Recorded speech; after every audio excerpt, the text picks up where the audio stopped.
क्रमे यन्नत्वा कृतकृत्या स्युः तन्नमामि गजाननं शरदिन्दुविकासमन्दहासां स्फुरदिन्दीवरलोचनाभिरामाम् अरविन्दसमानसुन्दरास्याम् अरविन्दासनसुन्दरीमुपासे शरदिन्दुसुन्दररुचिश्चेतसि सा मे गिरान् देवी अपहृत्य तमः सततमर्थानखिलान् प्रकाशयतु।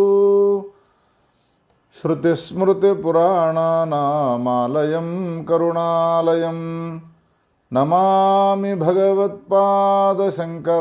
लोकशङ्करं व्यासाय विष्णुरूपाय व्यासरूपाय विष्णवे नमो वै ब्रह्मनिधये वासिष्ठाय नमो नमः।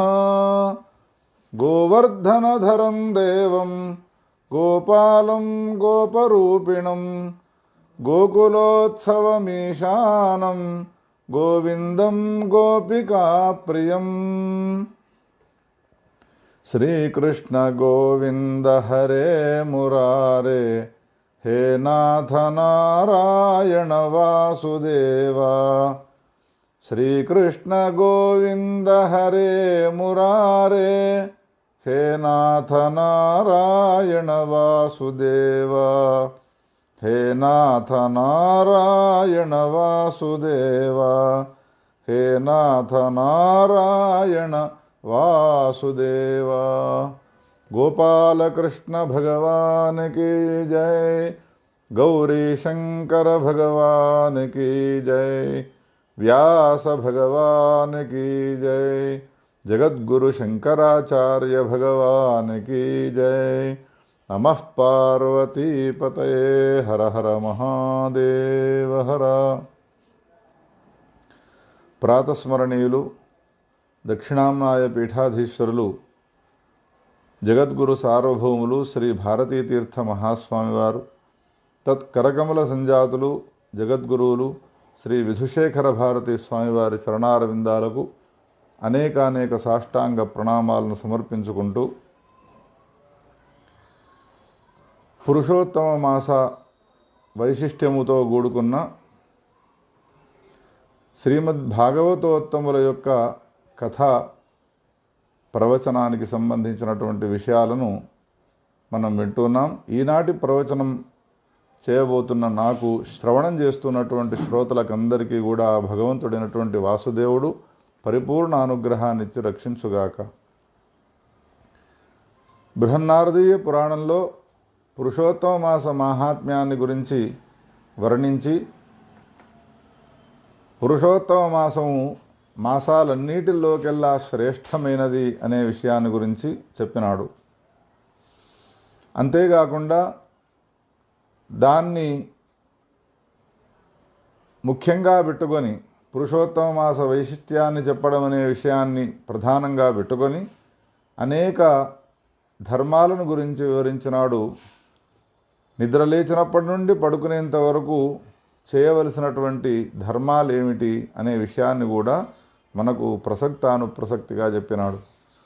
అందులో భాగంగానే నారదుడు అడిగిన ఒక ప్రశ్నకు సమాధానంగా నారాయణమూర్తి పతివ్రతా ధర్మాలను గురించి కూడా వివరించినాడు.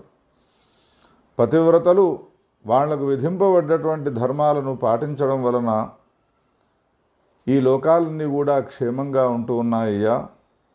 అంతేకాదు ఇంకో మాట ఏమన్నాడు అనంటే, ఏవముత్క్రమ్య దూతేభ్యః పతిం స్వర్గం నయేత్సతి.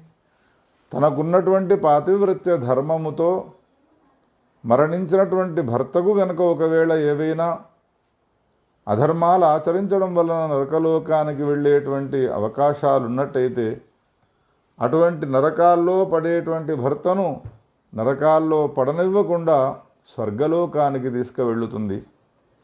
అంతేకాదు యమదూతాః పలాయంతే సతీమాలోక్య దూరతః.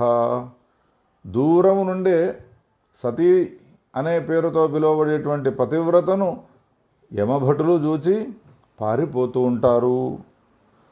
అపి దుష్కృత కర్మాణముత్సృజ్య పతితం పతిం యావత్ స్వలోమ సంఖ్యాస్తి తావత్ కోట్యయుతాని చ.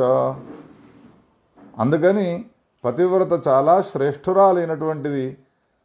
భర్తతో సహా తాను స్వర్గలోకానికి వెళ్ళి తన శరీరంలో ఎన్ని వెంట్రుకలు ఉన్నాయో అన్ని వేల కోట్ల సంవత్సరాలు సుఖభోగాలను అనుభవిస్తూ ఉన్నది అనంటే పతివ్రతా ధర్మం ఎంత శ్రేష్టమైనదో ఆలోచించవయ్యా నారదా అని ఈ విధంగా పతివ్రతా ధర్మాలనన్నిటిని కూడా వివరించి చెప్పినాడు.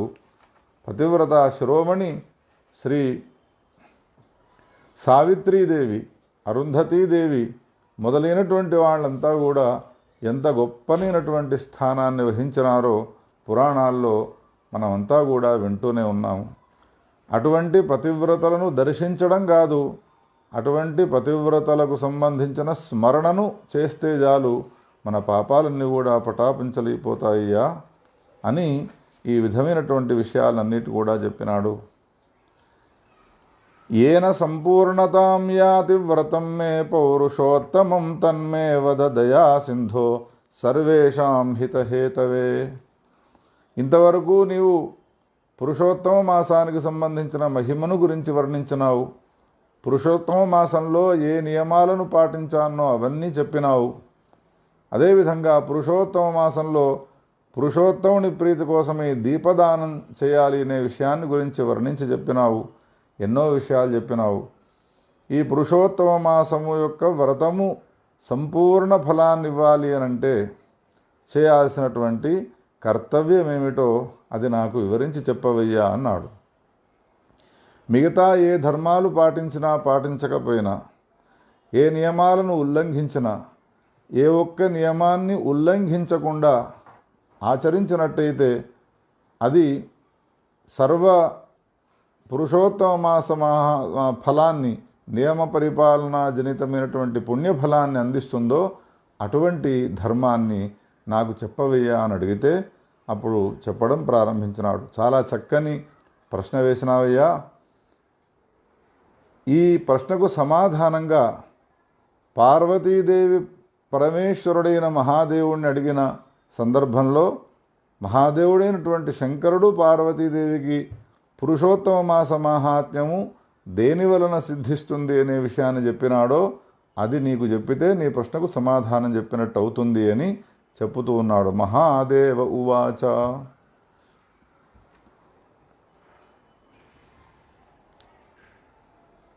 నశక్యం కించిదేవాస్తి దానం శ్రీ పురుషోత్తమే వ్రతపూర్ణ విధిం కర్తుం అపర్ణే ఛందసి క్వచితు. హే అపర్ణే, పార్వతీదేవికి విష్ణుమూర్తి యొక్క మహిమను అపారంగా వర్ణిస్తూ ఉంటాడు అవకాశం దొరికినప్పుడల్లా. పార్వతీదేవి కూడా నారాయణమూర్తికి సంబంధించిన అనేక అవతారాల కథలను ఆమె శ్రద్ధగా వింటుంది.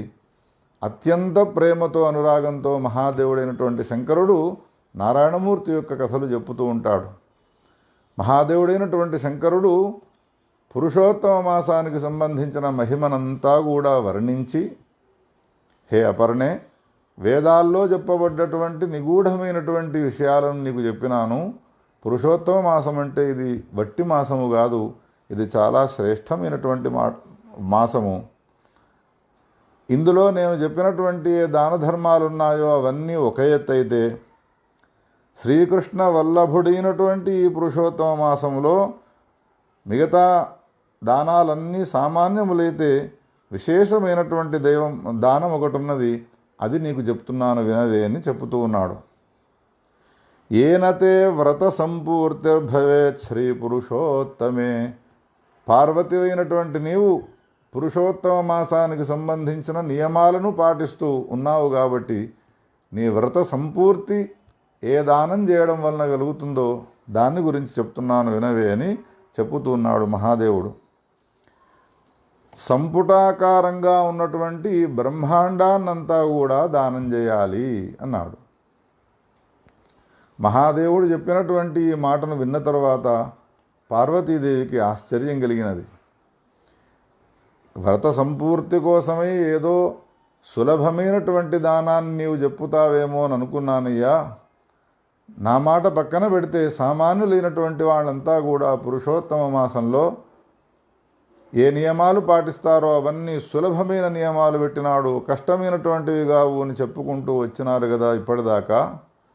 కానీ ఏ దానాన్ని చేస్తే వ్రత సంపూర్తి కలుగుతుందో అటువంటి దానాన్ని చెప్పుతాను అని చెప్పుతూ బ్రహ్మాండాన్ని దానం చేయమని అంటూ ఉన్నారు. ఇది ఎంతవరకు సాధ్యము అవుతుంది, ఇదెంతవరకు సమంజసం అవుతుంది అని పార్వతీదేవి ప్రశ్న వేసినది. అప్పుడు మహాదేవుడైనటువంటి శంకరుడు చెప్పుతూ ఉన్నాడు, నశక్యం తత్తు కేనాపి దాతుం క్వాపి వరాననే. ఏదైనా ఒక వస్తువును మనం దానం చేయాలి అంటే ఆ వస్తువు మనదై ఉండాలి. ఒక పండును మనం ఒక బ్రాహ్మణికి దానం చేస్తూ ఉన్నాము అనంటే అంగడిలో ఉన్నటువంటి ఆ పండును 50 రూపాయలు పెట్టి మనం కొన్నాం కాబట్టి అది మనదైనది. అప్పుడు మనదైన ఆ వస్తువును దానం చేస్తూ ఉన్నాం. ఇప్పుడు ఏం దానం చేయమన్నాడు మహాదేవుడు? బ్రహ్మాండాన్ని దానం చేయమన్నాడు. బ్రహ్మాండము అనంటే మన కొడుకే వద్దంటాడు. నేను ఉత్తరాధికారి ఉంటూ ఉండగా నాకు రావలసినటువంటి సొమ్ము ఐశ్వర్యాన్ని నువ్వెట్లా దానం చేస్తావు అని, నీ ఇల్లును నీకు దానం చేసేటువంటి స్థితే లేదు అన్నప్పుడు బ్రహ్మాండాన్ని దానం చేయడం సాధ్యం అవుతుందా? శంకరుడు అంటూ ఉన్నాడు, నశక్యం తత్తు కేనాపి దాతుం క్వాపి వరాననే. అందుకని ఎప్పుడైతే ఇది బ్రహ్మాండ దానం చేయడం సాధ్యము కాదో అప్పుడు బ్రహ్మాండానికి ప్రతినిధిని దానం చేయాలి అన్నాడు. బ్రహ్మాండమునకు ప్రతినిధి ఏది అనంటే చెప్పుతున్నాడు, 2 కంచు పాత్రలను తీసుకొని ఒక కంచు పాత్రలో 33 అపూపాల నుంచి ఇంకొక కంచు పాత్రను దానిపైన బోర్ల వేసి తెల్లదారముతో 7 చుట్లు చుట్టి సంకల్పము చెప్పి బ్రహ్మాండ ప్రతినిధిభూతమైనటువంటి ఈ కంచు పాత్రను అపూపాలతో కూడుకున్నటువంటి దాన్ని దానం చేస్తున్నాను అని దానం చేయాలి అన్నాడు. ఏతావతా శంకరుడు ఈ మాటను పార్వతీదేవికి చెప్పినట్టుగా వ్యాసుడు ఈ పురాణంలో చెప్పినాడు అనంటే బ్రహ్మాండ దానమునకు ప్రతినిధి అయినటువంటి దానాన్ని చేయడం ఇది అసాధ్యమయ్యేటువంటిది ఏమన్నా అవుతుందా? ఒక్కసారి ఆలోచించండి. వ్యాసుడు పురాణాల్లో చెప్పినాడు ఏవైనా ఒక దానాలను ధర్మాలను గురించి అంటే అశక్తుని విషయాన్ని గురించి కూడా ఆలోచన చేస్తాడు. అందరూ శక్తులయ్యే ఉండరు, అందరికీ ధనం ఉండదు. ఒకవేళ ధనవంతులై ఉన్నా వాళ్లకు ధనాన్ని దానం చేయాలనేటువంటి గుణం ఉండదు. ఇది ఏనాడో వ్యాసుడు తెలుసుకున్నాడు, పురాణాల్లో ఈ విషయాలను చెప్పినాడు. సత్యనారాయణ వ్రతంలో బంగారు కలశాన్ని పెట్టాలి అన్నాడు. ఒకవేళ అది లేకపోయినట్టయితే వెండి కలశాన్ని, అది లేకపోతే రాగి కలశాన్ని, అది లేకపోతే చివరికి మట్టి కలశాన్నైనా పెట్టి సత్యనారాయణ వ్రతం చేయాలి అని చెప్పినాడు. మంచి నెయ్యితో కూడుకున్నటువంటి శిరాప్రసాదాన్ని చేయాలి అన్నాడు. ఒకవేళ అది లేకపోయినట్టయితే ఏ పిండి ఉన్నా అందులో శర్కరను కలిపి నివేదన చేస్తే చాలు. అభావే శాలి చూర్ణం వా అని ఈ విధంగా ప్రతి చెప్పినటువంటి ముఖ్యమైనటువంటి వస్తువు ఏదైతే ఉంటుందో ఆ ముఖ్యమైనటువంటి వస్తువు ఒకవేళ దానం చేయడానికి వీలు కాదు అన్నప్పుడు, అది ఆచరించడానికి నాకు వీలు కాదు అని అన్నప్పుడు దానికి ప్రతినిధిగా ప్రత్యామ్నాయంగా ఇంకో దాన్ని చెప్తాడు వ్యాసభగవానుడు. ఆయనలో ఉన్నటువంటి గొప్పతనమే అది. సప్తతంతుభిరావృత్య సంపూజ్య విధివత్ ప్రియే దేయం విప్రాయ విదుషే వ్రత సంపూర్తి హేతవే. వ్రతం యొక్క సంపూర్తి కలగడానికి ఈ విధంగా ఇవ్వాలి. ఒకవేళ కంచు పాత్రలను 33 ఇవ్వడానికి నీకు సాధ్యమైతే 33 కంచు పాత్రలలో ఇప్పుడు చెప్పిన ప్రకారంగా అపూపాల నుంచి 33 మంది బ్రాహ్మణుల దంపతులకు దాన్ని దానం చేయడం చాలా శ్రేష్టము అని అన్నాడు. అది సాధ్యము కాని సమయంలో కనీసము వేదశాస్త్ర సంపన్నుడైనటువంటి ఒక్క బ్రాహ్మణ దంపతులకైనా ఈ అపూపాలతో కూడుకున్నటువంటి ఈ కంచు పాత్రను దానం చేయవచ్చును. ఒకవేళ మడితో కూడుకొని భోజనం చేస్తారు వాళ్ళు, మనం చేసినటువంటి అపూపాలను వాళ్ళు తినలేరు అని అన్నప్పుడు ఆ భక్ష్యములలో ఆ పుణుకులలో కలిపేటువంటి ఏ పదార్థాలు ఉంటాయో గోధుమ పిండి, శర్కర, నెయ్యి, యాలకులు మొదలైనటువంటివి ఏవైతే వినియోగిస్తామో ఆ పొడి సామగ్రిని కూడా కంచు పాత్రలో పెట్టి దానం చేయవచ్చును, ఇందులో సందేహించే అవసరమే లేదు అని ఈ విధంగా మహాదేవుడైనటువంటి శంకరుడు పార్వతీదేవికి చెప్పినాడు.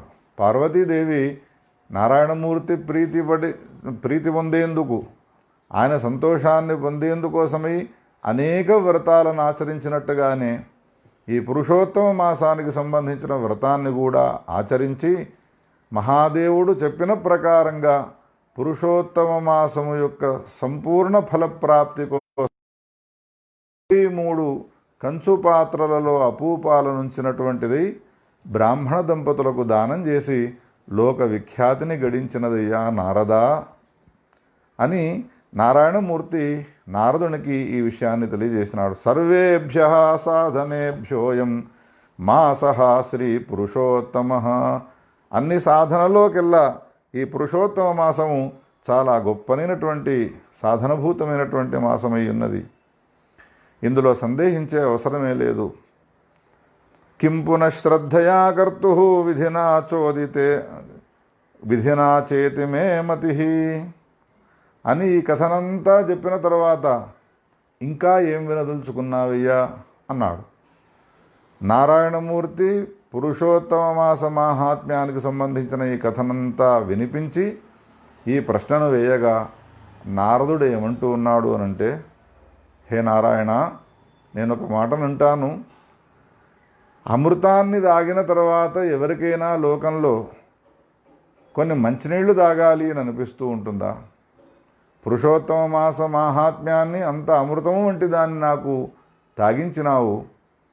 అమృతాన్ని ఆస్వాదించిన తర్వాత నీళ్లు తాగేవాడి పరిస్థితి ఎట్లా ఉంటుందో ఈ పురుషోత్తమ మహాత్మ్యాన్ని విన్న తర్వాత ఇంకేమైనా వింటావా అని ప్రశ్న విని ఇంకొకటి వింటే బాగుండును అని నేను అన్నాను అనంటే నా పరిస్థితి అట్లానే ఉంటుంది. అమృతం తాగిన వాడు తర్వాత నీళ్లు తాగినట్టుగా ఉంటుంది అని నారదుడు ఇంకేమీ వినకుండా నారాయణమూర్తికి నమస్కారం చేసినటువంటి వాడి అధిక మాసం ఎప్పుడు వస్తుందా అని ఎదురు చూచి అధిక మాస సంబంధమైనటువంటి పురుషోత్తమ మాసంలో విధింపబడ్డటువంటి నియమాలను అన్నిటిని కూడా పాటించి లోక విఖ్యాతిని పొందినాడయ్యా.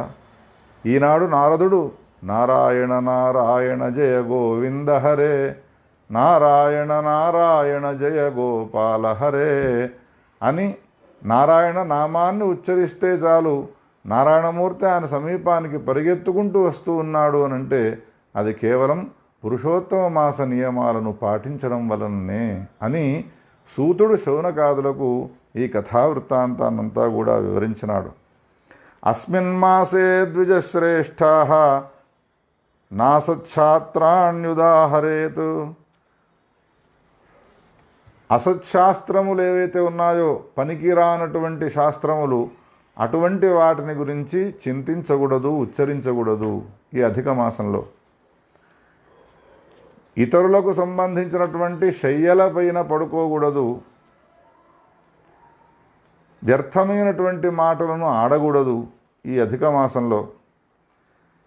ఇతరులపైన చాడీలు చెప్పడం పనికిరాదు ఈ పురుషోత్తమ మాసంలో. పరాన్నాన్ని తినకూడదు. ఐశ్వర్యము ఎంత ఉన్నదో ఆ ఉన్నటువంటి ఐశ్వర్యముకు తగ్గట్టుగా దానాన్ని చేయాలి. విత్త శాఠ్యాన్ని మాత్రం చేయడానికి వీల్లేదు. ధనము ఉండి ఒకవేళ వాడు దానం చేయలేక ఉన్నాడు అనంటే వాడితో సమానమైనటువంటి మూర్ఖుడు ఇంకొకడు లేడు. వాడు మరణించిన తర్వాత రౌరవ నరకానికి వెళతాడు. ప్రతిరోజు బ్రాహ్మణ భోజనం పెట్టడము చాలా శ్రేష్టము. దీనులైనటువంటి వాళ్ళు, అతిథులైనటువంటి వాళ్లకు భోజనం పెట్టడము చాలా శ్రేష్టము. ధన్యాస్తే పురుషాలోకే ఏ నిత్యం పురుషోత్తమం. నిజమైనటువంటి ధన్యులు ఎవరు అనంటే ఎవరైతే పురుషోత్తమ మాసాన్ని ఉపాసిస్తారో అటువంటి వాళ్ళు ధన్యులైనటువంటి వాళ్ళ అవుతారయ్యా. అందుకని సర్వ ప్రయత్నాలను కూడగట్టుకొని సేవించదగినటువంటి ఒక మాసం ఏది అనంటే పురుషోత్తమ మాసము. సర్వసాధన శ్రేష్టమైనటువంటిది, సర్వార్థ ఫల సాధకమైనటువంటిది అని ఇంత చెప్పి ఈ పురుషోత్తమ మాసంలో పఠించవలసినటువంటి ఒక మహామంత్రం ఉన్నది. ఆ మహామంత్రం ఏది అనంటే గోవర్ధనధరం వందే, గోవర్ధనధరం వందే, గోపాలం గోపరూపిణం, గోపాలం గోపరూపిణం, గోకులోత్సవమీశానం, గోకులోత్సవమీశానం, గోవిందం గోపికాప్రియం, గోవిందం గోపికాప్రియం అనేటువంటి ఏ ఈ శ్లోకం ఉన్నదో దీన్ని 4 పాదాలతో కూడుకున్నటువంటి అనుష్టుప్ శ్లోకము అని అనుకోకూడదు. ఇదొక మహామంత్రముగా భావించాలి. ఎవరు చెప్పినారు ఈ మహామంత్రాన్ని అనంటే ముందు చెప్తున్నాడు. కౌండిన్యుడు అనేటువంటి పేరు గల మహర్షి ఈ విషయాన్ని కనుగొని ఇదొక మహామంత్రము అని భావించి ఈ మంత్రాన్ని జపిస్తూ నిరంతరాయంగా ఈ మాసాన్నంతా కూడా గడపాలి అన్నాడు ఆయన కౌండిన్య మహర్షి. ఈ మంత్రాన్ని పఠిస్తూ మాసాన్నంతా గడపాలి అనంటే ఏదో పొద్దున 4 సార్లు సాయంత్రం 4 సార్లు ఈ మంత్రాన్ని పఠించడం కాదు. ఎప్పుడు నీకు అవకాశం దొరికినప్పుడల్లా గోవర్ధనధరం దేవం వందే గోపాలం గోపరూపిణం, గోకులోత్సవమీశానం, గోవిందం గోపికాప్రియం అనేటువంటి ఈ మంత్రాన్ని ఎప్పుడు నీకు అవకాశం ఉన్నా ఆ అవకాశాన్ని జార విడుచుకోకుండా ఈ పురుషోత్తమ మాసంలో ఉచ్చరిస్తూ ఉండాలి. ఇప్పటి పురుషోత్తమ మాసం పోయినది అంటే మళ్ళీ వచ్చే సంవత్సరం పురుషోత్తమ మాసం రాదు, 2 సంవత్సరాలు ఆగవలసిందే. అందుకని మంచి అవకాశాన్ని సదవకాశాన్ని జార విడుచుకోకుండా ఇంకా 15 రోజులు 20 రోజులు అవకాశం ఉన్నది కాబట్టి ఈ మంత్రాన్ని సదా సర్వకాలాలు వ్యాసుని పైన అదేవిధంగా కౌండిన్యుని పైన విశ్వాసాన్నుంచి ఈ మంత్రాన్ని పఠిస్తూ గోపాలకృష్ణుని యొక్క అనుగ్రహాన్ని పురుషోత్తముని యొక్క అనుగ్రహాన్ని మనమంతా కూడా పొందుదాం.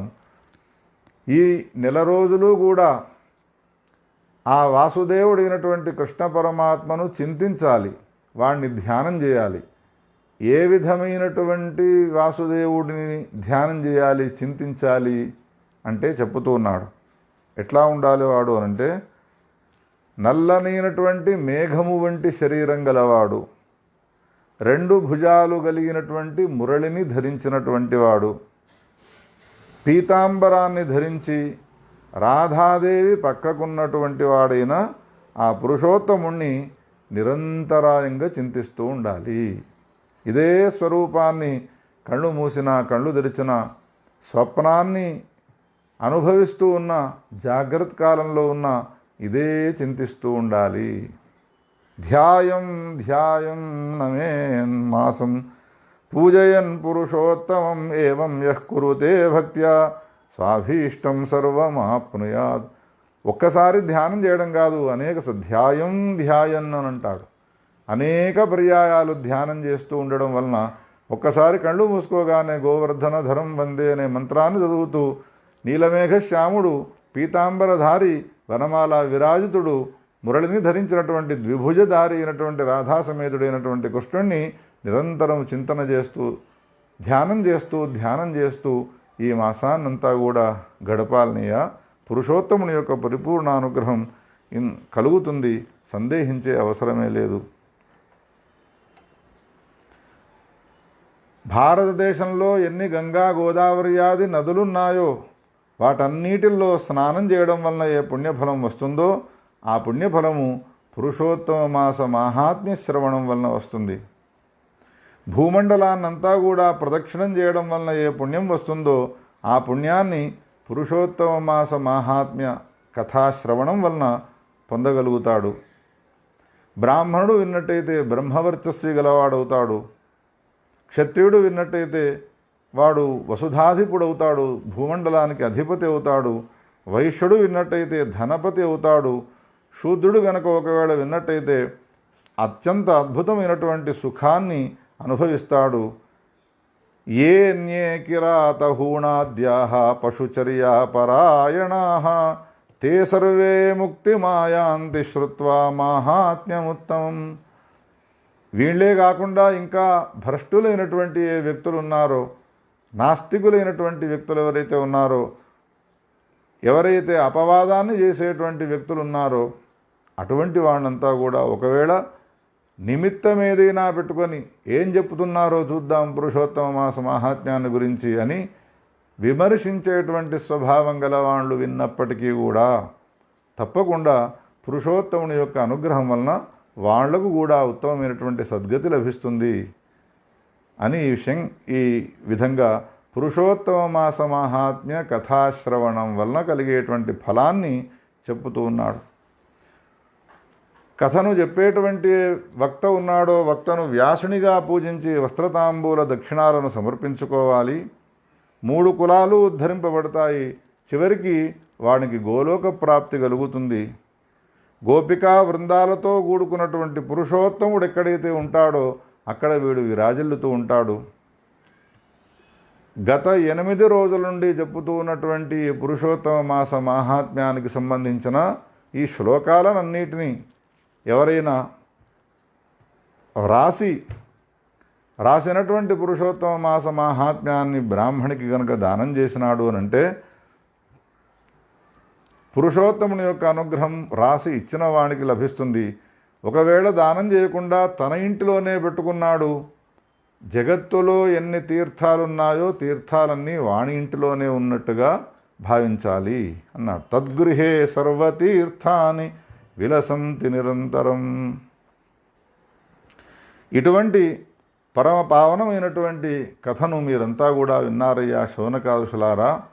ఏదైనా ఉత్తమమైనటువంటి కథను చెప్పండి అని అడగడంతో నేను మీకు ఈ కథను వినిపించినాను అని తనను తాను ధన్యునిగా భావించి పురుషోత్తమ మాస మహాత్మ్యాన్ని విన్నందుకు శౌనకాదుషులందరూ కూడా ధన్యులైనారు అనేటువంటి ఆ అంగీకారాన్ని తెలియజేసి వాళ్లకు మీరంతా కూడా ధన్యులైనారు అనేటువంటి విషయాన్ని తెలియపరిచి తన ఆశ్రమం నుండి శౌనకాదుషులనందరినీ కూడా దర్శించి వెళ్తాను అని వచ్చినాడో సూత భగవానుడు, వచ్చిన తన ఆశ్రమానికి తాను మళ్ళీ తిరిగి వెళ్ళిపోయినాడయ్యా నైమిషారణ్య క్షేత్రము నుండి.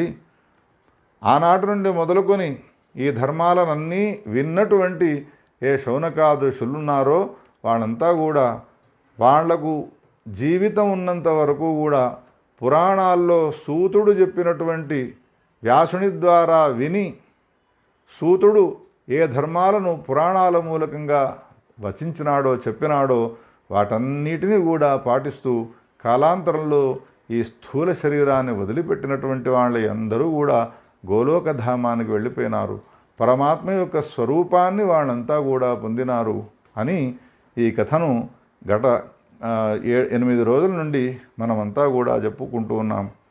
మాసస్య దివ్యం పురుషోత్తమస్య సమీహితార్థార్పణ కల్పవృక్షం అన్యోన్యమూచు నిమిషాలయస్థాః వరిష్ఠమాహాత్మ్యమిదం పురాణం.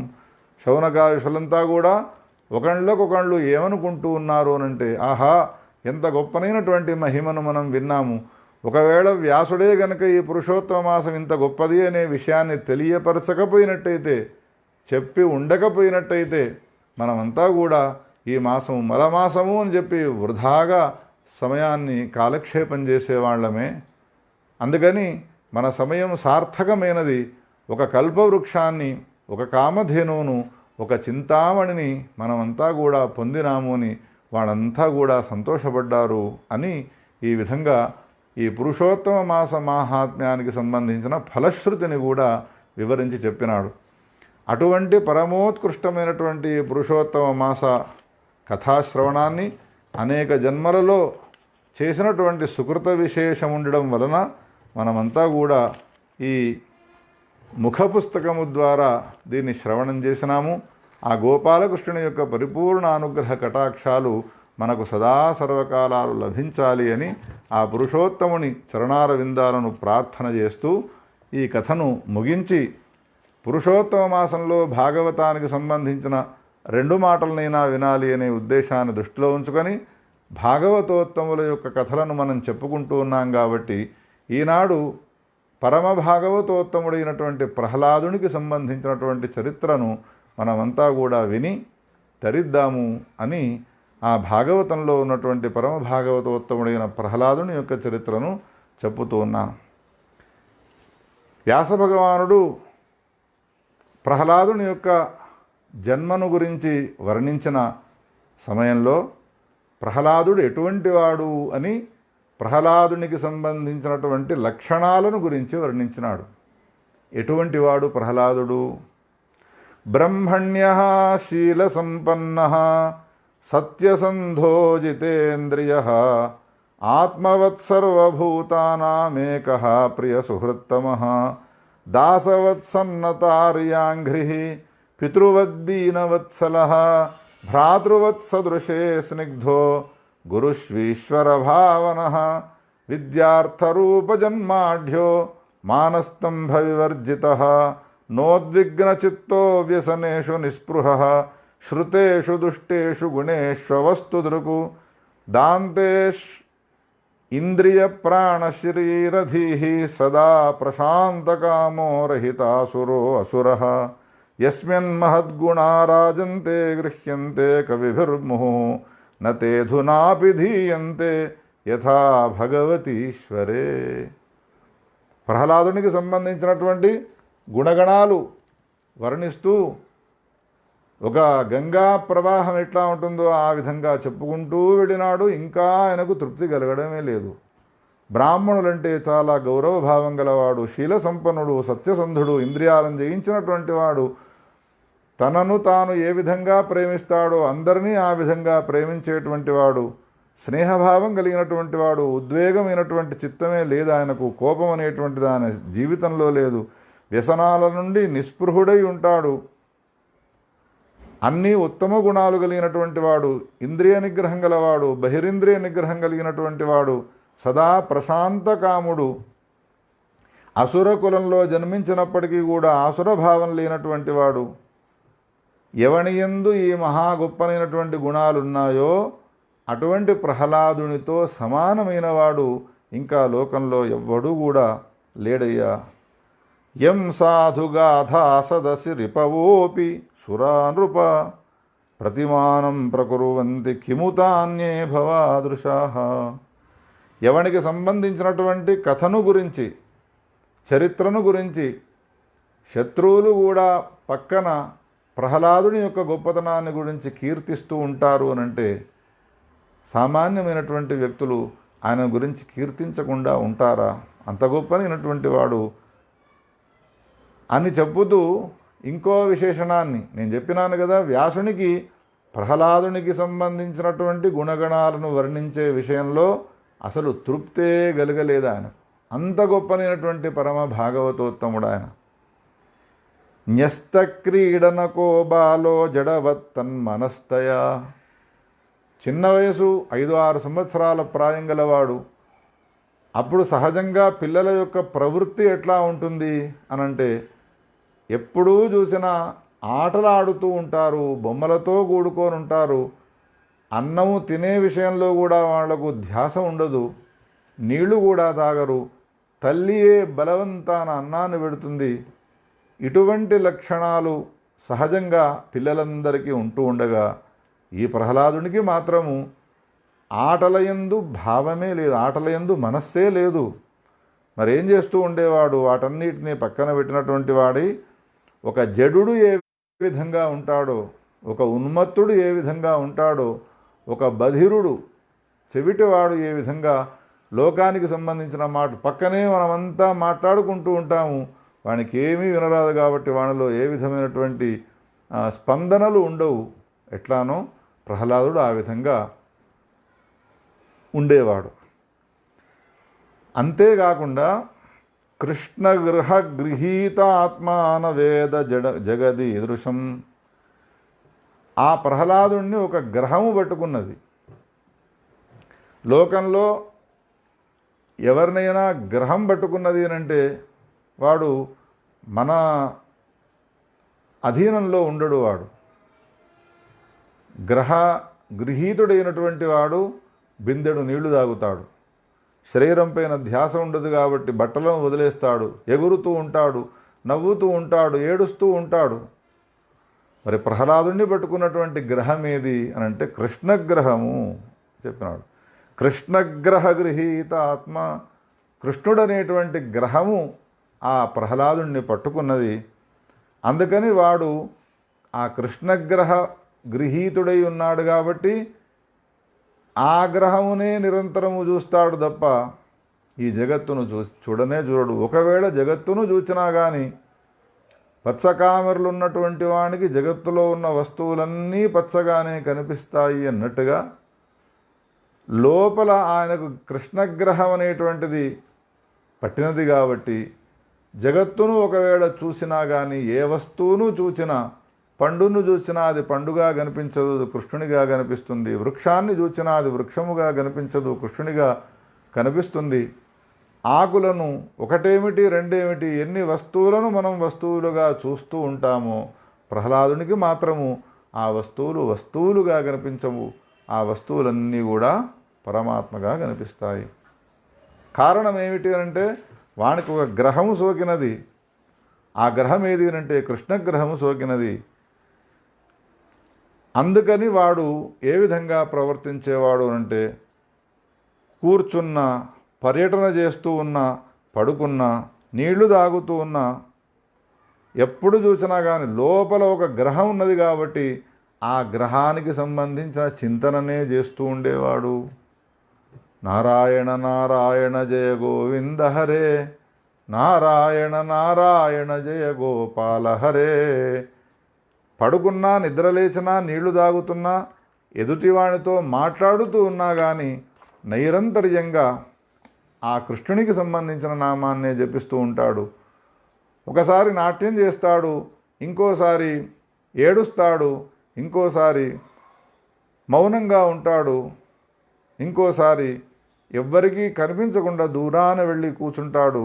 ఈ విధంగా విచిత్రమైనటువంటి లక్షణాలతో కూడుకొని ఉండేవాడు ఆ ప్రహ్లాదుడు.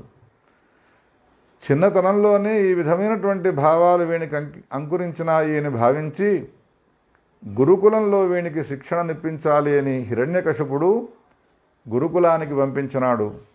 గురుకులంలో తన గురువుగారైనటువంటి రాక్షస గురువు అయినటువంటి దేవతలకు గురువు బృహస్పతి అయితే రాక్షసులకు గురువు శుక్రాచార్యుల వారు. ఆయన 12 సంవత్సరాలు తపస్సు చేయడానికి బయలుదేరి వెళ్ళిపోయినాడు కాబట్టి ఆయన కుమారులైనటువంటి షండామర్కులు ఎవరైతే ఉన్నారో వాళ్ళ సమీపంలో అధ్యాపన నిమిత్తమై ఆశ్రమంలో ఉంచినాడు. కొంతకాలం అయిన తర్వాత హిరణ్యకశిపుడు అడిగినాడు ప్రహ్లాదుణ్ణి, కథ్యతాం వత్సమన్యతే సాధు యద్భవాన్. వత్స, నీవు ఎన్ని రోజుల నుంచి చదువుతున్నావు కదా, ఏది మంచి అని అనుకున్నావో చెప్పురా అన్నాడు. అనగానే ప్రహ్లాదుడు చెప్పడం ప్రారంభించాడు, తండ్రి, దానిని నేను మంచి అని అనుకుంటూ ఉన్నాను. ఏది అనంటే దేహాన్ని ధరించినటువంటి మానవుడు ఎప్పుడు చూసినా కానీ ఉద్వేగముతో కూడుకొని ఉంటాడు, ఆక్రోశంతో కూడుకొని ఉంటాడు, ఆందోళనతో కూడుకొని ఉంటాడు. సముద్వేగముతో కూడుకున్నటువంటి ఈ జీవుడు తనకున్నటువంటి ఆందోళనంతా కూడా వదిలిపెట్టి దీనికి కారణమైనటువంటి గృహమైనటువంటి, అది ఎటువంటిది ఆ గృహము అనంటే అంధకూపము, చిమ్మంజీకట్లతో కూడుకున్నటువంటి ఒక పెద్ద బావి, దాన్ని వదిలిపెట్టి, అబ్బా ఎంత చక్కగా చెప్తున్నాడు, వదిలిపెట్టి వనానికి వెళ్ళి ఏం చేయాలి, హరిమా ఆశ్రయేత అన్నాడు. నారాయణమూర్తిని ఆశ్రయించాలి అన్నాడు. ఏ నారాయణమూర్తిని నిరంతరము ద్వేషిస్తూ ఉంటాడో హిరణ్యకశిపుడు, తన కుమారుడైనటువంటి ప్రహ్లాదుడు ఈ మాటను చెప్పగానే ఒక్కసారి ఆవేశానికి వచ్చినాడు. నా కుమారునికి మీరు బుద్ధిని భ్రంశం చేస్తూ ఉన్నారు అని ఆ అధ్యాపకులైనటువంటి షండామర్కులను చాలా కోపగించినాడు. వాళ్ళ విషయాన్ని చాలా కోపంతో ఉన్నాడు. అందుకని ఇంకొక అవకాశాన్ని మీకు ఇస్తూ ఉన్నాను, మీరు ఈ పిల్లవాడిని చక్కగా చదివించండి. నేను అడిగిన ప్రశ్నకు సరైనటువంటి సమాధానాన్ని వీడు చెప్పలేదు.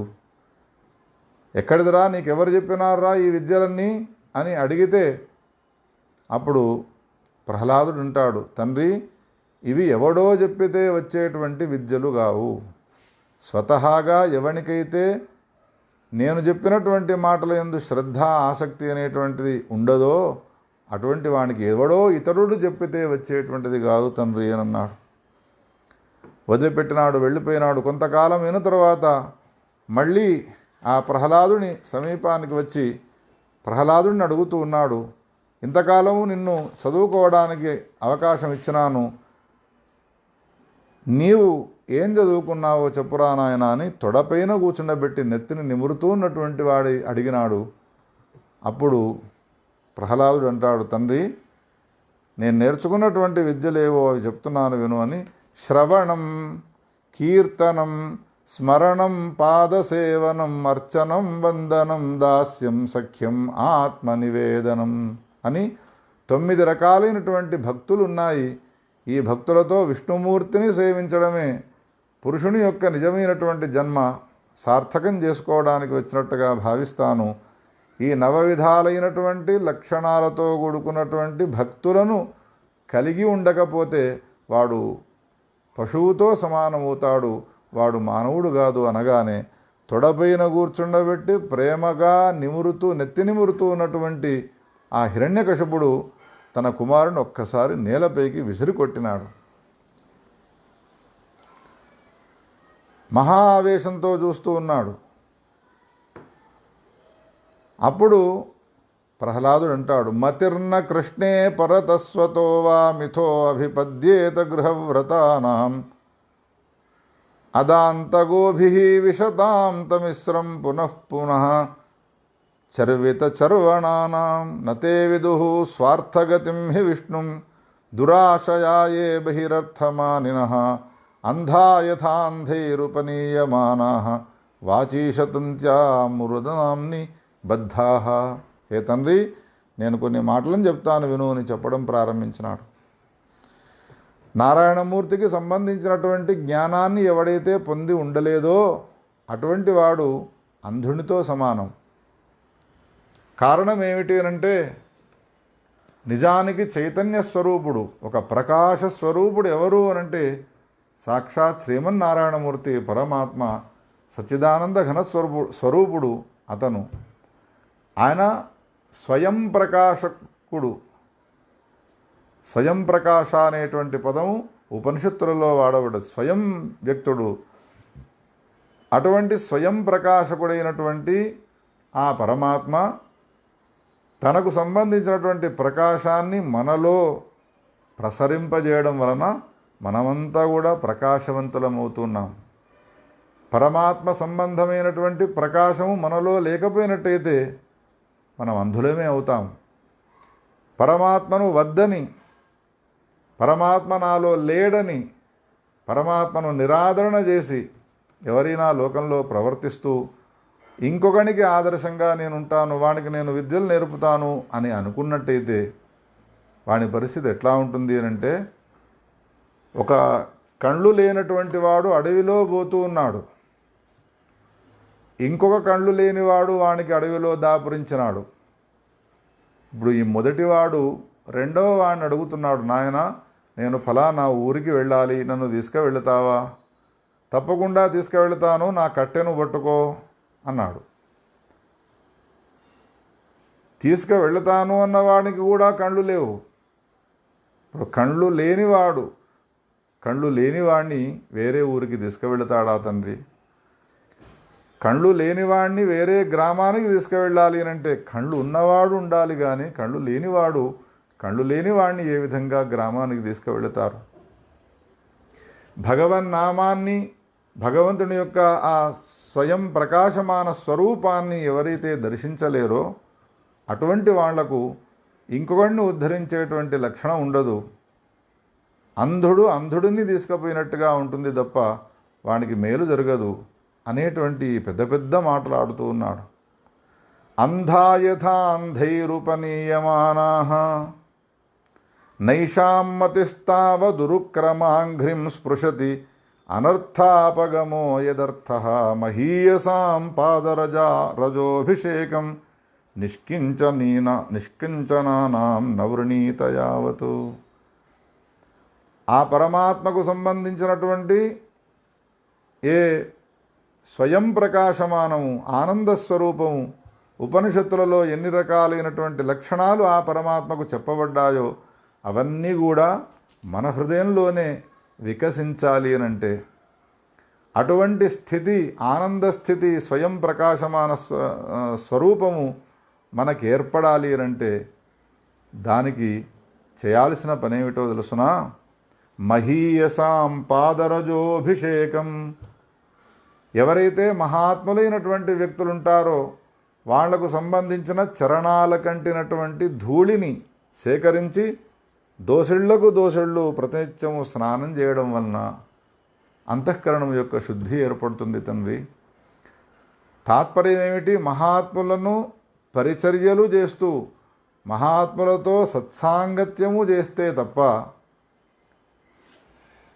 పరమాత్మకు సంబంధించినటువంటి స్వరూప వేద్యత్వం అనేటువంటిది ఇతర సాధనాలతో కలగదు. ఈ సులభమైన ఉపాయాన్ని చెప్పినాడు ప్రహ్లాదుడు. మహీయసాం పాదరజోభిషేకం నిష్కించనానాం నవృణీత యావతు. ఈ విధమైనటువంటి పెద్ద పెద్ద మాట్లాడుతున్నటువంటి ఇతనిని చూచి చాలా బాధపడ్డాడు. అప్పుడేం చేసినాడు? తన భటులను పిలిపించి ఒక గంధపు వనంలో వేప చెట్టు వలె పుట్టినాడు వీడు, అందుకని వీడు ప్రాణాలతో ఉంటే ప్రయోజనం లేదు, నా శత్రువు అయినటువంటి నారాయణమూర్తిని నిరంతరం వీడు పొగుడుతూ ఉన్నాడు, ఆ పొగడతలను నేను వినలేకుండా ఉన్నాను, అందుకని వీడిని సంహరించరండి అని పంపించినాడు. వాళ్ళు తీసుకువెళ్ళినారు. భగభగ మండుతున్నటువంటి మంటల్లో వేసినారు, చావలేదు. విషాన్నిచ్చి తాగించినారు, అయినా వాడు చావడు. పెద్ద పెద్ద పర్వతాలపై నుండి నెట్టించినారు, నేలపైన పడతాడు పరుపులో పడ్డట్టుగా కానీ చావడు. ఏనుగులతో తొక్కించినారు, అయినా కానీ వాడు చావడు. సమీపంలో ఉండి ఆ హిరణ్యకశిపుని భటులు చూస్తూ ఉన్నారు. విషమిచ్చినా వీడు తాగి చావకుండా ఉన్నాడు. ఎట్లా? పర్వతాలపై నుండి నెట్టేస్తున్న ఒక పత్తి పరుపులో పడ్డట్టుగా పడ్డాడు, ఏమీ గాయం కాలేదు. ఎట్లా అనంటే వీటన్నిటికీ కారణం ఒకటే, నారాయణ నారాయణ జయ గోవింద హరే, నారాయణ నారాయణ జయ గోపాల హరే. భగవన్నామాన్ని చింతన చేస్తూ ఉన్నటువంటి వానికి ఏ విధమైనటువంటి దుఃఖాలు కలుగు అనేటువంటి ఒక దృఢమైనటువంటి విశ్వాసం అతనిలో ఉన్నది. ఆయన ప్రతి దుఃఖాన్ని కూడా ఈ విధంగా అధిగమిస్తూ ఉన్నాడు. అందుకని ప్రహ్లాదుని యొక్క చరిత్రను విన్న తర్వాత ప్రహ్లాదునికి ఆ విధమైన దుఃఖాలు కలిగించినాడు హిరణ్యకశిపుడు. ఆ దుఃఖాల నుండి ప్రహ్లాదుడు బయటపడ్డాడు అని విని ఊరుకోవడం కోసం ఈ కథను చెప్పలే వ్యాస భగవానుడు. ప్రహ్లాదునికి వచ్చినంత భయంకరమైన కష్టాలు ఆపదలు మనకైతే రాలేదు. అంత పెద్ద పెద్ద ఆపదలు వచ్చినప్పుడు అటువంటి పెద్ద ఆపదల నుండి ఆయన బయటపడ్డాడు భగవన్నామాన్ని ఆశ్రయించి. అందుకని మనకు గనక ఒకవేళ ఏదైనా చిన్న చిన్న ఆపదలు వచ్చినవి అంటే, మనకు వచ్చే ఆపదలన్నీ చిన్న ఆపదలే. ఏ రామునికో ఏ కృష్ణునికో వచ్చినన్ని పెద్ద పెద్ద ఆపదలు ఏవీ రాలేదు. వీళ్ళు ఈ వచ్చిన చిన్న ఆపదలకే బెంబేలెత్తిపోతూ ఉంటారు, హాహాకారాలు చేస్తూ ఉంటారు. అందుకని ఈ కథలో మనం తెలుసుకోవలసినటువంటి అంశం ఏమిటి అనంటే, నీకు వచ్చినటువంటి ఆపద తొలగిపోవాలి అంటే నీవు భగవన్నామాన్ని ఆశ్రయించు. సులభమైనటువంటి మార్గం అది. ఆ నామం ఏం చేస్తుంది? నీకున్నటువంటి ఆపదలన్నిటి కూడా తొలగిస్తుంది. నారాయణ నారాయణ జయ గోవింద హరే, నారాయణ నారాయణ జయ గోపాల హరే. చివరికి ఇన్ని రకాలైనటువంటి శిక్షలు వేసినా వీడు చావడం లేదు అనంటే బాధపడ్డాడు. భటులను పిలిపించి ఆ ప్రహ్లాదుని తీసుకువెళ్ళి మళ్ళీ గురుకులంలో వేసి గురువులతో అన్నాడు, వీడిని బుద్ధిని మార్చండి, వీడిలో ఉన్నటువంటి బుద్ధిని మార్చండి మీరు. దానికి మీరు ధర్మశాస్త్రాలు నీతి శాస్త్రాలు ఇవి చెప్పకుండా రాజకీయ సంబంధమైనటువంటి ధర్మాలను బోధించండి అని అప్పజెప్పి హెచ్చరిక చేసి వెళ్ళినాడు. ఇక ముందు గనక ఒకవేళ నాకు వ్యతిరేకంగా వీడు ప్రవర్తించినాడు అని అంటే మీరు ప్రాణాలతో ఉండరు అని హెచ్చరిక చేసి వెళ్ళిపోయినాడు. ప్రహ్లాదుడు మళ్ళీ గురుకులంలో అధ్యయనం చేస్తూ ఉన్న సమయంలో అసుర బాలకులు ఎవరైతే ఉన్నారో వాళ్ళందరినీ పోగు చేసి, ఒరే నాయన, నేను చెప్పేటువంటి మాటలు మీరంతా కూడా శ్రద్ధగా వినండి అని 100 సంవత్సరాల ఆయుష్యాన్ని విభాగం చేసి, రాత్రిపూట 12 గంటలు గడిచిపోతాయి, రోగాలు నొప్పులతో 15-20 సంవత్సరాలు గడిచిపోతాయి, వ్యాధులు వియోగాలతో కొంతకాలం గడిచిపోతుంది, నీళ్ల యొక్క ప్రవాహము వంటి ఈ జీవితంలో అసలు సౌఖ్యం అనేటువంటిది ఎక్కడ ఉన్నది ఆలోచించండి 100 సంవత్సరాల ఆయుష్యంలో. అందుకని ఒక సుఖాన్ని మనం అనుభవించాలి అని అంటే ఆ సుఖము అనుభవానికి రావాలి. ఆ సుఖము ఏ సుఖాన్ని మనం అనుభవిస్తామో అనుభవించినటువంటి సుఖము అది తాత్కాలికము కాకూడదు, అది శాశ్వతమైనటువంటి సుఖం కావాలి. విషయాల్లో ఉండేటువంటి ఏ సుఖం ఉన్నదో ఆ సుఖము అది అశాశ్వతమైనటువంటిది. విషయజనితమైనటువంటి సుఖములన్నీ కూడా అశాశ్వతములైనటువంటివే. అందుకని విషయజన్యములైనటువంటి సుఖాల గురించి మనం వెంపర్లాడక, వాటి వెంట పడకుండా, ఇంద్రియాతీతమైనటువంటి ఒక సుఖం ఉన్నది. ఆ సుఖం ఏది అనంటే పరమాత్మ సుఖము. దాన్నే ఆనంద స్వరూపము అనే పేరుతో పిలుస్తారు. పరమాత్మకు అనేక విశేషణాలున్నాయి. అందులో ఆనందము కలవాడు అని అనలే పరమాత్మను. మనమంతా ఆనందము కలవాళ్ళము. గుణము కలవాడు కాబట్టి గుణవంతుడు అని అంటారు. ధనము కలవాడు కాబట్టి ధనవంతుడు అని అంటారు. అప్పుడు ధనము వేరు, ధనము కలవాడు వేరు. గుణము వేరు, గుణము కలవాడు వేరు. మరి పరమాత్మను ఆనందము కలవాడు అని అన్నామనుకో, ఆనందము వేరు, ఆనందం కలవాడు వేరు అవుతాడు. ద్వైతం అనేది సిద్ధిస్తుంది. అందుకని ఉపనిషత్తు ఏం చెప్పినది? ఆనందో బ్రహ్మేతి వ్యజానాత్. బ్రహ్మ అనంటే ఆనందమే. ఆనందము కలవాడు బ్రహ్మ అని చెప్పలేదు. అందుకని ఆనందమే బ్రహ్మ. ఈ విషయాన్ని మీరు గమనించండి. ఆనంద స్వరూపుడైనటువంటి ఆ బ్రహ్మను గురించి మనం తెలుసుకున్నాము అనంటే మనమంతా కూడా బ్రహ్మలం అయిపోతాము. ఆనందం అనేటువంటిది బయట విషయాలు ఎక్కడనో లేదు, అది మనలోనే ఉన్నది. ఒకవేళ మనలో గనక ఆనందం అనేటువంటిది లేకపోయినట్టయితే ఎన్ని విషయములు తీసుకువచ్చి పెట్టినా కానీ ఆనందం అనేటువంటిది మనం అనుభవించనే లేము. వైషయిక ఆనందం కూడా మనకు కలగదు. అందుకని ఆనందం అనేది వస్తునిష్టము కాదు, ఆనందం అనేటువంటిది ఆత్మనిష్టమై ఉన్నది. మనలోనే ఉన్నది ఆనందము అనేటువంటి ఈ బోధనని చేస్తూ ఉండగా విని ఆశ్చర్యపోయినారు వీళ్ళంతా కూడా. ఒరే ప్రహ్లాద, మేమంతా కూడా గురుకులంలో చేరుకున్నాము, నీవు కూడా అదే సమయంలో చేరినావు. మాకు ఏ విధంగా పాఠాలు చెప్పిపోతూ ఉన్నారో గురువులు, నీకు కూడా అదే విధంగా చెప్పిపోతున్నారో. ప్రత్యేక శిక్షణలు ఏవీ లేకున్నప్పటికీ కూడా ఇంత గొప్పనైనటువంటి విషయాలు నీకు ఎక్కడి నుండి తెలిసినాయి? ప్రత్యేకమైనటువంటి శిక్షణలు ఇంకెవరి ద్వారానైనా నీవు తెలుసుకుంటున్నావా అనంటే అప్పుడు ఆయన చెప్పినాడు, గర్భంలో ఉండగా నాకు ఒక గొప్ప మహాత్ముడు ఈ దర్శనాలన్నింటినీ కూడా చెప్పినాడురా. ఆయన ఎవరో కాదు, నారదుడు. అందుకని నారదుని యొక్క పాత్ర లేకుండా పురాణాల్లో కథలే ఉండవు.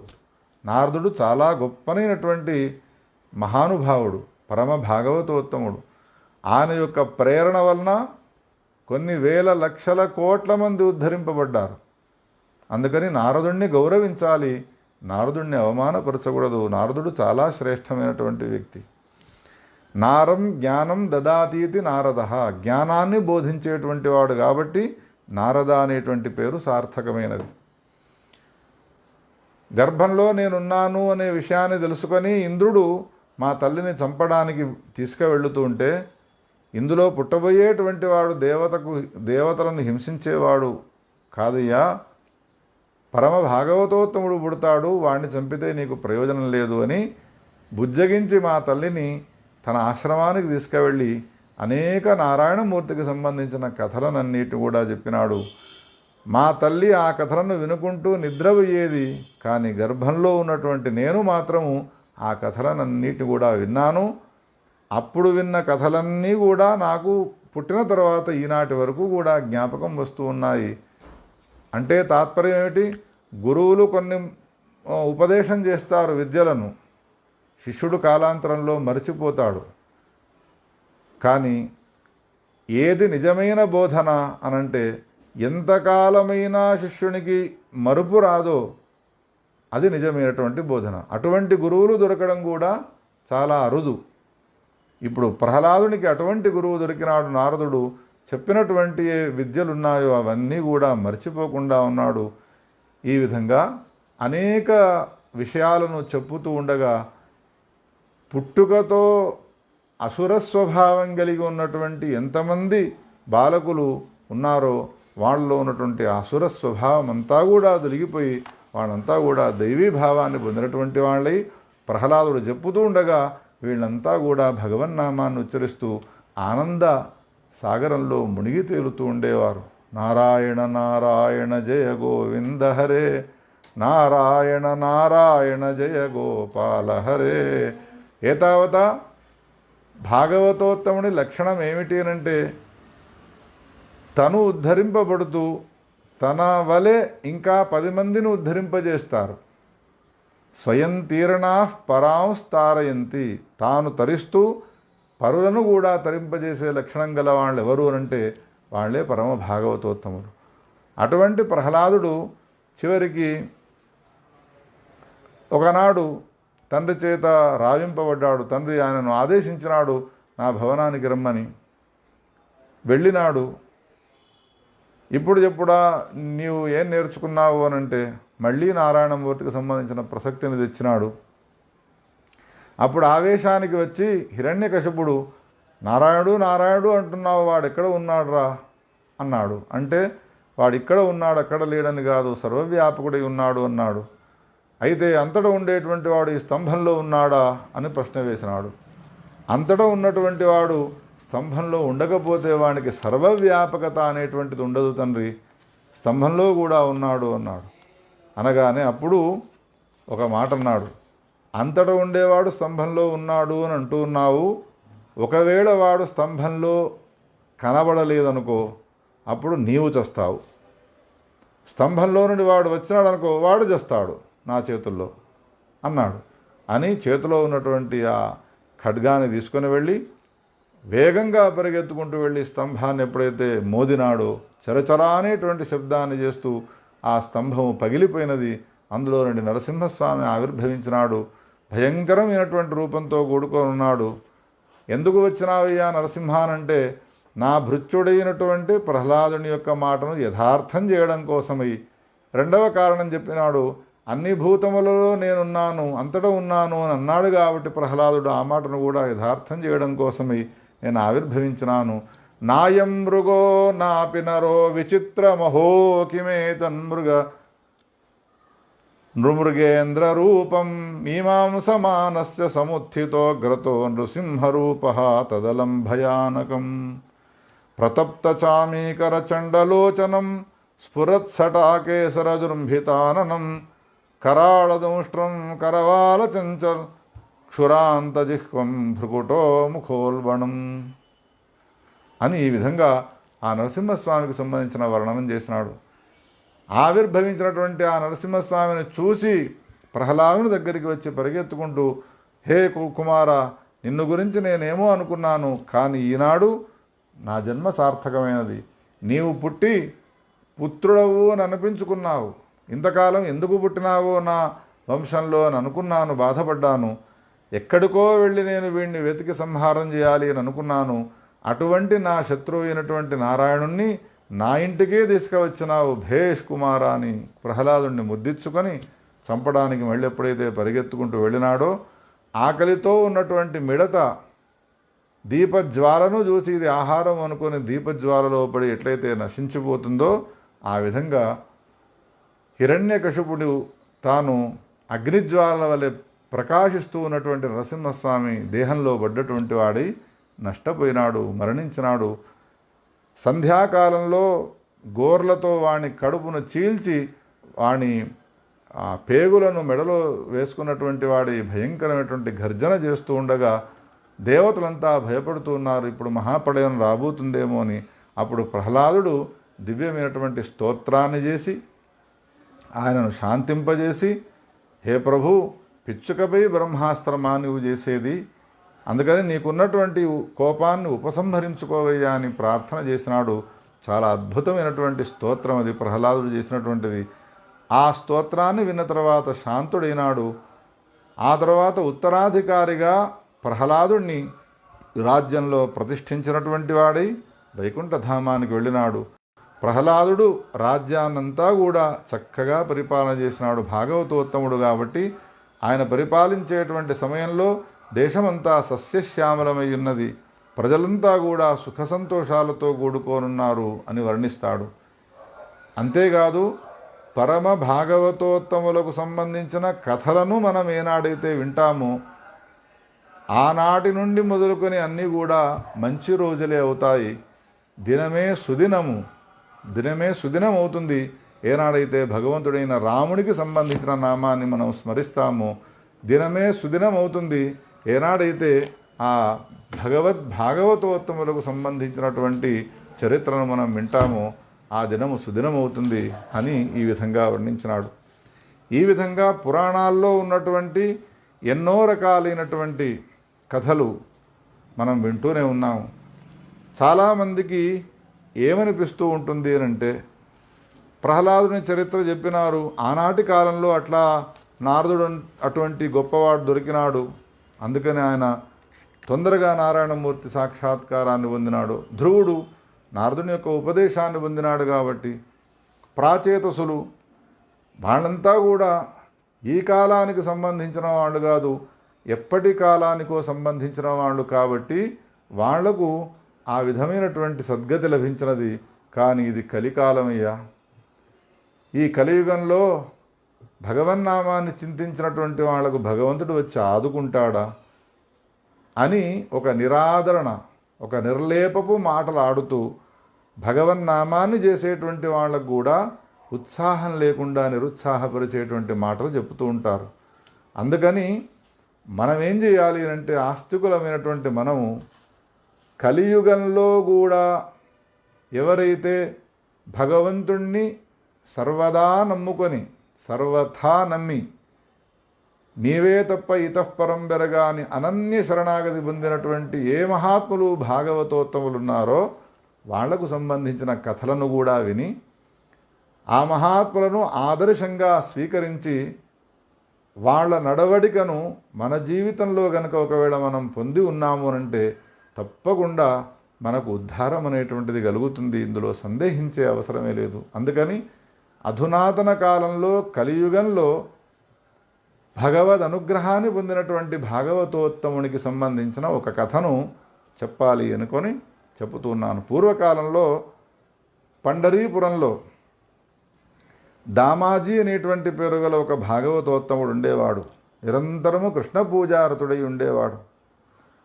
ఆయన భార్య గుణబాయి అని.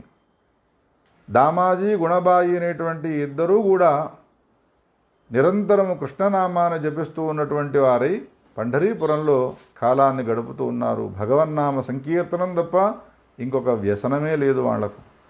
చాలా రోజులు గడిచిపోయినాయి.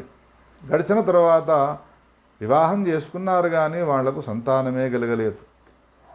అప్పుడు దామాజీ భర్త తన భార్య అయినటువంటి గుణాబాయితో అంటూ ఉన్నాడు, హే సుదతి, ఇంతకాలము మనము గార్హస్థ జీవనాన్ని కొనసాగించినప్పటికీ కూడా ఆ భగవంతునికి మనపైన కరుణ కలగలేదు, మనకు సంతానమే కలగలేదు. గృహస్థ జీవనాన్ని చేసిన తర్వాత గృహస్థు అయినటువంటి వానికి సంతానమే లేకపోయినట్టయితే జీవితం వ్యర్థం కదా అని బాధపడుతూ ఉంటే, హే ప్రాణనాథ, ఆ గుణాబాయి దామాజీతో అంటూ ఉన్నది, ఏదంటే అది ఇచ్చేటువంటి పండరీనాథుడైనటువంటి విఠలుడు మనకు ఉంటూ ఉండగా ఎందుకయ్యా బాధపడడం? బ్రాహ్మణ కుమారుడు మరణిస్తే మరణించినటువంటి ఆ కుమారుని తీసుకుని వచ్చి చూపలేదా? పూతన, తృణాసుర, అఘాసుర, బకాసుర మొదలైనటువంటి వాళ్ళు లోకంలో ఎవరి చేత సంహరింపబడలేరు అన్న సమయంలో ఆవిర్భవించినటువంటి కృష్ణుడు వాళ్ళనందరినీ కూడా సంహరించలేదా? ఏది జరగకూడదు అని అనుకుంటామో అది జరిగేట్టుగా చేసేటువంటి మాయ ఆయన అధీనంలో ఉన్నది. ఇక నాకు సంతానం కలగదు, నేను దౌర్భాగ్యుడను అని నీవు అనుకుంటూ ఉన్నావు అనంటే మనం ఆశ్రయించవలసిందల్లా ఆ పరమాత్మ వైకుంఠాధిపతి అయినటువంటి శ్రీమన్నారాయణమూర్తి మనందరినీ కరుణించే నిమిత్తమై ఈ కలియుగంలో పరమపావనమైనటువంటి పంఢరీ క్షేత్రంలో విఠలునిగా ఆవిర్భవించినాడు. ఆయనను మనం ఆశ్రయిద్దామయ్యా అని ఎప్పుడైతే సలహా ఇచ్చినదో గుణాబాయి, దామాజీ గుణాబాయి ఇద్దరూ కూడా ఆ పంఢరీనాథుడైనటువంటి పాండురంగణ్ణి అనేక రకాలుగా ఉపాసించడం ప్రారంభించినారు. సంతానార్థమై ఉపాసించడం ప్రారంభించినారు. అప్పుడు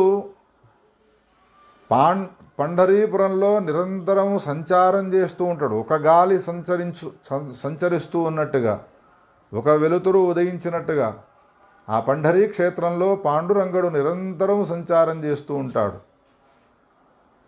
ఎప్పుడైతే అనన్య భావంతో ఉపాసన చేసినారో ఈ దంపతులిద్దరూ కూడా, ఆ దంపతులకు ప్రత్యక్షమై ఒక మాట చెప్పినాడు. హే దామాజీ, తప్పకుండా నీ కోరికను నేను నెరవేరుస్తాను.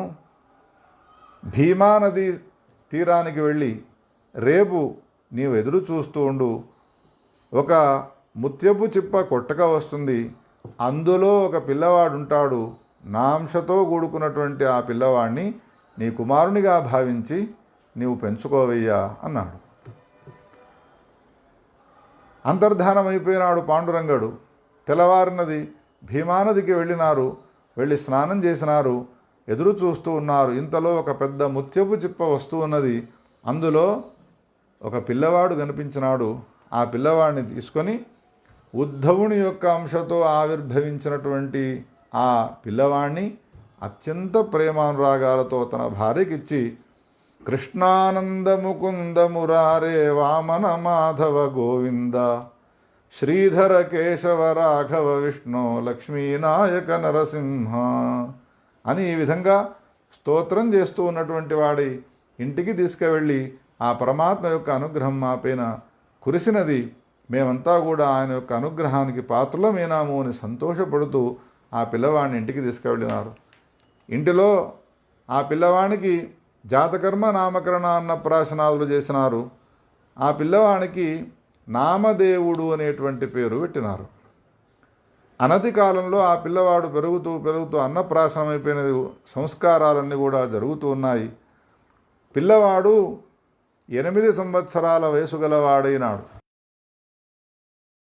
గుణాబాయితో అంటున్నాడు, గుణాబాయి, ఒక 2 రోజులు నేను గ్రామానికి వెళుతున్నాను కాబట్టి పాండురంగనికి పూజకు నాకు వెళ్ళే అవకాశం లేదు కాబట్టి మన కుమారుడైనటువంటి నామదేవుణ్ణి పూజ కోసమై పంపించు, పూజా ద్రవ్యాలన్నిటిని కూడా సిద్ధం చేసి అని ఆదేశించి వెళ్ళిపోయినాడు. ప్రతినిత్యము పూజా సంభారాలు సిద్ధం చేసి నైవేద్యము, ప్రసాదము ఇచ్చినట్టుగానే నామదేవునికి ఆ పూజా సంభారాలన్నిటి కూడా ఇచ్చి, తండ్రి వలె నీవు కూడా పూజించరారా నాయన అని పంపించినది. విఠలనాథుని యొక్క నామాన్ని స్మరణ చేస్తూ మందిరానికి చేరుకున్నాడు. సుందరాకారుడైనటువంటి ఆ విఠలదేవునికి చక్కగా అభిషేకం చేసినాడు, అలంకారం చేసినాడు. తన తల్లి చక్కగా వండినటువంటి ఆ భక్ష్యపేయములను ఆ స్వామి ఎదుట పెట్టినటువంటి వాడై నివేదన చేసినాడు. స్వామి పాండురంగా భోంచేవయ్యా అంటాడు. ఇంతవరకు చేసిన ఉపచారాలను ఆయన స్వీకరించినట్టుగా భావించినాడు. కళ్ళు మూసుకొని నీళ్లు జల్లి భోంచేయడానికి ఏ మంత్రం చదువుతారో నైవేద్యం పెట్టే సమయంలో అది చదివి కళ్ళు తెరిచే వరకు ప్రసాదమంతా అట్లానే ఉన్నది. అప్పుడు కళ్ళ వెంబడి అశ్రుధారలు గారుస్తూ ఉన్నటువంటి వాడి ఏడుస్తూ ఉన్నాడు. స్వామి, నేను పాపాత్ముడనా, నేను దుర్మార్గుడనా, ఎందుకు నేను తెచ్చినటువంటి ప్రసాదాన్ని నీవు స్వీకరించవు? మా తండ్రి గారు నీకు సేవ చేస్తే అది నచ్చినది కానీ నేను చేసినటువంటి సేవను నీవు స్వీకరించలేదా స్వామి? నేను తీసుకువచ్చినటువంటి ప్రసాదాన్ని స్వీకరిస్తేనే నేను ఇంటికి వెళ్తాను, లేకపోతే నేను ఇక్కడే ఉంటాను అని మంకు పట్టుబడతాడు. గంట 2 గంటలు చూసినా ఎప్పుడైతే స్వీకరించడం లేదో అప్పుడు తలను కొట్టుకుంటూ, నీవు అన్నాన్ని తినకుండా నేను ఇచ్చినటువంటి ఈ ప్రసాదాన్ని స్వీకరించకుండా ఇంటికి కనుక వెళ్ళినాను అనంటే మా అమ్మ నన్ను కోపడుతుంది, మా తండ్రి గారికి తెలిస్తే పూజ చేసినావు కానీ ఈ నైవేద్యాన్ని పెట్టి స్వామికి ఆ పిల్లవాడి దుట ప్రత్యక్షమై తెచ్చినటువంటి ఆ ప్రసాదాన్నంతా కూడా ఆరగించినాడు. చాలా సంతోషపడ్డాడు. పాండురంగడు నేను పెట్టినటువంటి అన్నాన్ని తిన్నాడు, మా తండ్రి పెట్టినట్టుగా, మా తండ్రి పెడితే ఎంత సంతోషంగా తింటాడో అంత సంతోషంగా తిన్నాడు అని సంతోషపడుతూ సామగ్రినంతా సదురుకొని ఇంటికి వచ్చినాడు. ఇంటికి వచ్చిన తర్వాత ప్రసాదానికి సంబంధించిన ఏ పెట్టె ఉన్నదో దాన్ని తెరిచి చూచే వరకు అందులో తాను పెట్టినటువంటి అన్నప్రసాదం ఏదీ లేకుండా ఉండడాన్ని చూసి అడిగినది, కుమారా, నైవేద్యం పెట్టిన తర్వాత ప్రసాదాన్ని తీసుకొని రాలేదా అన్నది. అంటే నైవేద్యం పెట్టిన తర్వాత పాండురంగుడు కడుపు నిండా ఆరగించినాడు నేను పెట్టిన అన్నాన్ని అని అన్నాడు. ఆశ్చర్యచకితురాలైపోయినది. రెండవ రోజు తన భర్త వచ్చిన తర్వాత నిన్న జరిగిన వృత్తాంతాన్నంతా కూడా చెప్పినది. అప్పుడు ఇన్నాళ్ల నుండి నేను పూజ చేస్తూ ఉన్నాను పాండురంగనికి, కానీ ఏ ఒక్కరోజు కూడా నేను నైవేద్యం పెట్టిన తర్వాత నివేదించినటువంటి ఆ పదార్థంలోని ఒక్క మెతుకును కూడా ఆయన తినలేదు. నీవు పెట్టినటువంటి నైవేద్యాన్ని మొత్తం ఆరగించినాడు పాండురంగుడు అని అంటే నేను నమ్ముతానురా. అందుకని రేపు నీవు పూజకు వెళుతూ ఉన్నావు, నీతో పాటు నేను కూడా పూజకు వస్తూ ఉన్నాను. ఒకవేళ నీవు పెట్టినటువంటి నైవేద్యాన్ని ఆయన తిన్నట్టుగా నేను చూసినాను అనంటే నమ్ముతాను. అది జరగలేదు అనంటే నిన్ను నేను నమ్మను అన్నాడు. పాండురంగడు నాకు ఒక పెద్ద పరీక్షను పెట్టినాడు అని అనుకున్నాడు. రోజటి వల్లే ఆనాడు కూడా పూజా సంభారాలన్నిటి కూడా సిద్ధం చేసి తల్లి నైవేద్య పాత్రను పెట్టినది. వాటన్నిటితో సహా విఠ్ఠల నామాన్ని జపించుకుంటూ ఉన్నటువంటి వాడై ఆ పాండురంగడి సమీపానికి వెళ్ళినాడు. పాండురంగడిని పూజించినాడు, అభిషేకం చేసి అలంకారం చేసినాడు. అలంకారం చేసిన తర్వాత ప్రసాద పాత్రను ముందుంచి మంత్రాన్ని చదివి నివేదన చేసినాడు. కానీ ప్రతిరోజు తిన్నాడు కానీ ఈనాడు తినడానికి శంకిస్తూ ఉన్నాడు. ఎందుకు అనంటే ఒకవేళ తాను ప్రసాదాన్ని తినాలి అనంటే విగ్రహంలో నుండి బయటికి రావాలి. విగ్రహంలో నుండి బయటికి వస్తే నామదేవునికి ఏ విధంగా తాను కనిపిస్తాడో అదేవిధంగా నామదేవుని తండ్రి అయినటువంటి దామాజీకి కూడా కనిపిస్తాడు.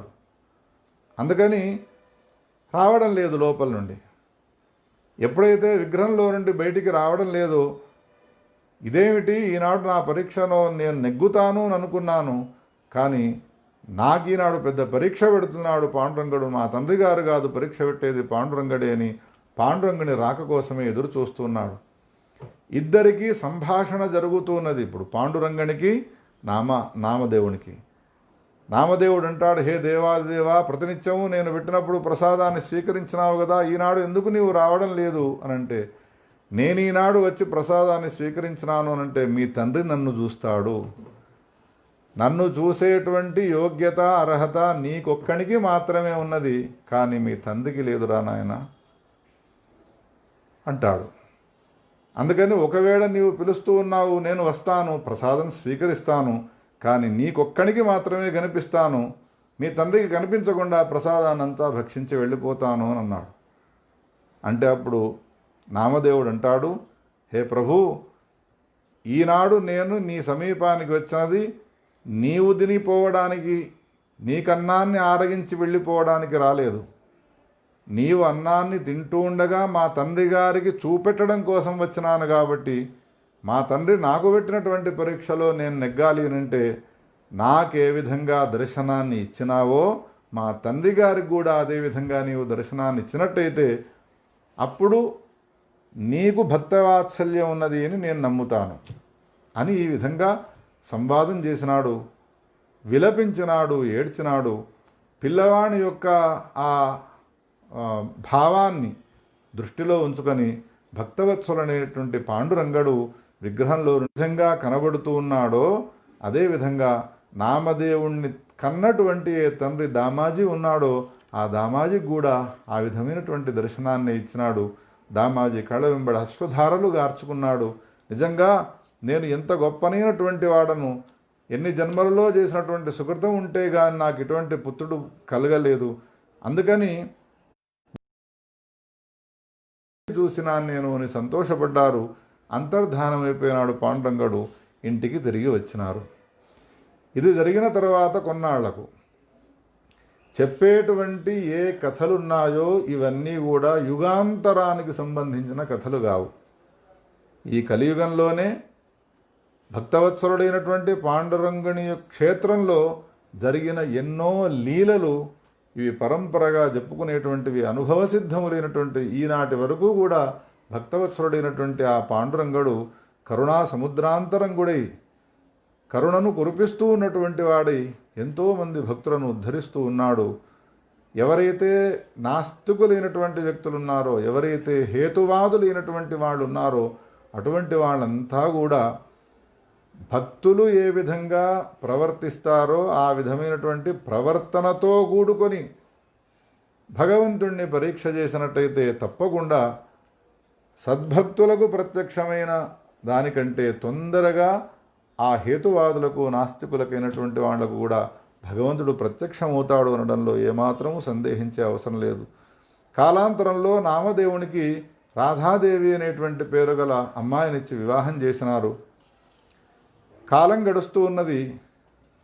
ఈ నామదేవునికి మాత్రము విఠల విఠల పాండురంగ, విఠల విఠల పాండురంగ, పండరినాథ పాండురంగ, పాండురంగనికి సంబంధించిన స్మరణ చేయడం తప్పితే ఇంకొక లౌకికమైనటువంటి వ్యవహారం ఏదీ లేదు. ఇంట్లో తినడానికి తిండి ఉన్నదా, కట్టుకోవడానికి బట్టలు ఉన్నాయా, భార్య సుఖంగా ఉన్నదా, తల్లిదండ్రులు ఏ విధంగా ఉన్నారు, ఏది పట్టించుకోడు. ఎప్పుడు చూసినా కానీ మనం ప్రహ్లాదునికి సంబంధించిన చరిత్రలో చూసినాము. భగవంతుడు ఒక గ్రహమై పడతాడు భక్తుణ్ణి. ఎవడిని భగవంతుడు గ్రహమై పడతాడో ఆ గ్రహముకు సంబంధించిన వ్యవస్థనే తప్ప ఇంకేదీ ఉండదు. ప్రపంచము నిష్ప్రపంచమైపోతుంది. ఏ పరమాత్మ ఉన్నాడో ఆ పరమాత్మ స్వరూపమే సర్వవ్యాపకమై కనబడుతూ ఉంటుంది. అప్పుడు సుఖదుఖాలు, సంసారంలో ఉండేటువంటి ఏ సుఖదుఖాలు ఉంటాయో వాటిని గురించి వాడు పట్టించుకోడు. ఏమయ్యా నామధారి, నీవు ఈ విధంగా సంసారాన్ని పట్టించుకోకుండా నిరంతరం భగవన్నామాన్ని చింతిస్తూ ఉన్నావేమిటి అని నామదేవుడిని అడిగితే నామదేవుడు అంటాడు, సంసారంతో నాకు సంబంధం లేదు, నాకు ఆనందాన్ని ఇచ్చేటువంటిది భగవన్నామము, దాంట్లో నేను ఆనందాన్ని అనుభవిస్తున్నాను అని అంటాడు. చివరికి ఏమైనది, ఇంట్లో తినడానికి తిండి లేక చాలా దుఃఖాన్ని అనుభవిస్తూ ఉన్న సమయంలో ఈ నామదేవుడు విఠలుని సమీపానికి వెళ్ళి ఆయన విగ్రహాన్ని చూస్తూ తన్మయమై మురిసిపోతూ భజన చేసుకుంటూ ఉంటాడు తప్ప మరి వీళ్ళకు తిండి ఎట్లా, కట్టుకున్నటువంటి భార్యకు ఏదైనా వస్తువు కావాలి అంటే ఎట్లా, దీని గురించి ఆలోచించడు. అనేక సందర్భాల్లో ఆ కోడలు అత్తమ్మతో విరోధాలను పెట్టుకొని ఇటువంటి దరిద్రపు కొంపకు నన్నిచ్చి వివాహం చేసినారు అని విమర్శిస్తూ ఉండగా ఆ కోడలు యొక్క బాధలను తట్టుకోలేక దేవాలయంలో తన్మయ స్థితిలో ఉండి భజన చేస్తూ ఉన్నటువంటి నామదేవుని సమీపానికి వెళ్ళిపోయినది. ఈ చరిత్రనంతా చూస్తున్నాడు భక్తవత్సలుడైనటువంటి పాండురంగడు. సంసారంలో కలతలు ఏర్పడుతూ ఉన్నాయి. నాకు సంబంధించిన ఒక వ్యక్తి ఆ ఇంట్లో ఉన్నాడు అంటే ఇంటి వాళ్ళందరితో విరోధాలే. ప్రహ్లాదుడు నావాడు అని నేను నావాడిని చేసుకున్నాను, ఇంట్లో తండ్రి విరోధించినాడు, ఇంట్లో ఆ రాజ్యంలో ఉండేటువంటి భటులు విరోధించినారు. కొంతమంది ప్రేమిస్తారు, కొంతమంది విరోధిస్తారు. అందుకని నావాడైన తర్వాత వీనికి ఇన్ని రకాల దుఃఖాలు వస్తూ ఉన్నాయి. వీనికి దుఃఖము ఏ నిమిత్తంగా వచ్చినది, ఐశ్వర్యం లేకపోవడం వలన. అందుకని ఇంట్లో ఉన్నటువంటి వాళ్ళు వీడి విషయంలో సంతోషంగా ఉండాలి అని అంటే వీనికి ఐశ్వర్యాన్ని ఇవ్వాలి అని భావించి గరుత్మంతుణ్ణి పిలిచి గరుత్మంతుణ్ణి నందిగా మార్చి పాండురంగడు తాను ఒక షావుకారి వేషాన్ని ధరించినటువంటి వాడై అత్తమ్మ మామ వాళ్ళంతా కూడా దేవాలయంకి వెళ్ళిపోయిన సమయంలో తలుపులు పెట్టుకొని ఏడుస్తూ కూర్చున్నటువంటి రాధాబాయి సమీపానికి వచ్చినాడు. తలుపులు కొట్టినాడు. ఎవరు అన్నది. ఎవరు అనంటే కేశవశెట్టి అంటారు నన్ను అన్నాడు. కేశవశెట్టి, మాది చాలా దూరం గ్రామము, మీ భర్తకు నేను చాలా దగ్గరి స్నేహితుడను, మీరు చాలా కష్టాల్లో ఉన్నారనేటువంటి విషయాన్ని తెలుసుకున్నాను, తోచినదేదో ధనం ఇచ్చిపోదామని వచ్చినాను అనగా ధనానికి సంబంధించిన విషయం చెప్పగానే తలుపులు తీసినది, లోపలికి ఆహ్వానం చేసినది, అర్ఘ్యపాద్యాచమనాలను ఇచ్చినది. నేను వచ్చిన విషయాన్ని చెప్పు, నా పేరు కేశవ శెట్టి, ఈ ధనాన్ని మీరంతా కూడా వాడుకోండి అని సమృద్ధమైనటువంటి వజ్రాలు మణులు మాణిక్యాలు ఇచ్చినటువంటి వాడి ఆతిథ్యాన్ని స్వీకరించి వెళ్ళిపోయినాడు. ఈ అక్కడికి వెళ్ళినటువంటి తల్లి, దారిద్ర్య దుఃఖాన్ని అనుభవిస్తూ ఉన్నటువంటి మమ్ములను నీవు పట్టించుకోకుండా ఎప్పుడు చూసినా పండరినాథ పాండురంగ పండరినాథ పాండురంగ అంటూ కూర్చుంటే ఆ పాండురంగడు ఏమిస్తాడురా నీకు? అందుకని మనకున్నటువంటి దారిద్ర్యం తొలగిపోవాలి అంటే ఏదైనా వ్యాపారం చేయాలి, ఏదైనా ఒక వృత్తిని అవలంబించుకోవాలి రా అని బలవంతాన తీసుకువస్తూ ఉంటే ఆ పండరినాథుని వదలలేక కళ్ళ వెంబడి అశ్రుధారలు గారుస్తూ ఎందుకయ్యా ఈ సంసారాన్ని నాకు పెట్టినావు అని బాధపడుతూ ఇంటికి చేరుకున్నాడు. ఇంటికి చేరుకునే వరకు ఇంట్లో ఇదివరకు దారిద్ర్యం ఉండే, కానీ ఇప్పుడు మహా ఐశ్వర్యం ఏర్పడ్డది. వచ్చిన వాళ్లకు 100 మందికి భోజనం పెట్టేటువంటి వ్యవస్థ ఏర్పడ్డది. ఇదంతా ఎక్కడిది అని అన్నాడు. ఎవరో కేశవ శెట్టట, మీకు చిన్ననాటి స్నేహితుడు, ఎప్పటికీ మీతో ఉండేవాడట, ఆయన మనకి ధనాన్ని ఇచ్చిపోయినాడు అనే మాటను చెప్పగానే ఒక్కసారి నేలపైన పడిపోయి కళ్ళ వెంబడి నీళ్లు గారుస్తూ ఉన్నటువంటి వాడై ఆ నామదేవుడు ఏడుస్తూ అంటాడు, హే పండరినాథ, కేశవ శెట్టి అని కేశవనామాల్లో ఒక నామాన్ని పెట్టుకొని శెట్టి వేషాన్ని వేసుకొని వచ్చి ఐశ్వర్యాన్నిచ్చి నీవు నాకు దూరం అయిపోదామని చూసినావా? అందుకని నేను ఒక తీర్మానం చేసినాను. ఏమిటి అనంటే, ఐశ్వర్యాన్నిచ్చి నన్ను దూరం చేస్తూ ఉన్నాడు పరమాత్మ అని కుచేలుడు ఏ విధంగా భావించినాడో ఆ విధంగా ఇప్పుడు కూడా నేను నీవు ఐశ్వర్యాన్ని ఇచ్చినావు కదా అని సంతోషపడడం లేదు. అందుకని ఈ ఐశ్వర్యాన్నంతా కూడా నేను బీద సాధులకు పంచి మళ్ళా దరిద్రునిగా ఉంటూ దరిద్రుడని ఉండి నాకున్నటువంటి ఈ ఐశ్వర్యము కాదు, నామ సంకీర్తన దారిద్ర్యం ఏర్పడుతుంది. ఈ ఐశ్వర్యాన్ని కనుక ఒకవేళ నేను భోగించినాను అంటే నామ సంకీర్తన దారిద్ర్యం. అందుకని నామ సంకీర్తన ఐశ్వర్యాన్ని నేను పొందాలి అంటే ఇక్కడ నేను దరిద్రుడను కావాలి అని భావించి భార్యను పిలిచి భార్యతో సహా తాను వచ్చినటువంటి ధనాన్నంతా కూడా దానం చేసినటువంటి వాడి పంఢరీపురంలో నిరంతరము భగవన్నామాన్ని కీర్తించినటువంటి వాడి కాలాంతరంలో సద్గతిని పొందినాడు నామదేవుడు. ఈ విధంగా ఏదో కృతత్రేతాయుగాలకు సంబంధించినటువంటి వ్యక్తులు కాదు, ఈనాటి కాలంలో కూడా భగవత్ సాక్షాత్కారాన్ని పొందినటువంటి మహాత్ములు ఉన్నారు. అటువంటి మహాత్ముల యొక్క స్మరణ, అటువంటి మహాత్ముల యొక్క నామోచ్చారణ అనేక జన్మలలో ఉన్నటువంటి మన పాపాలని ప్రక్షాళనం చేస్తుంది. మహాత్ముల యొక్క చరిత్రను విని వాళ్లను ఆదర్శంగా స్వీకరించి మనము భగవత్ ప్రాప్తి కోసమై సాధన చేయాలి అనే ఉద్దేశమే ఈ భాగవతోత్తముల యొక్క కథా ప్రవచనము శ్రవణము అని భావించాలి. పురుషోత్తమ మాసంలో అటువంటి భాగవతోత్తముల కథాశ్రవణం చేయడం వలన మనకు భాగవతోత్తమ సద్గతిని ఆ పురుషోత్తముడు అనుగ్రహించాలి అని ప్రార్థన చేస్తూ కథను ముగిస్తున్నాను. గోపాలకృష్ణ భగవానికి జై. గోవర్ధనధరం వందే గోపాలం గోపరూపిణం గోకులోత్సవమీశానం గోవిందం గోపికా ప్రియం. స్వస్తి ప్రజాభ్యః పరిపాలయంతాం న్యాయేన మార్గేణ మహీం మహిషాః. గోబ్రాహ్మణేభ్యः శుభమస్తు నిత్యం. లోకాः సమస్తాः సుఖినో భవంతు. తత్సద్బ్రహ్మార్పణమస్తు. మహాదేవ.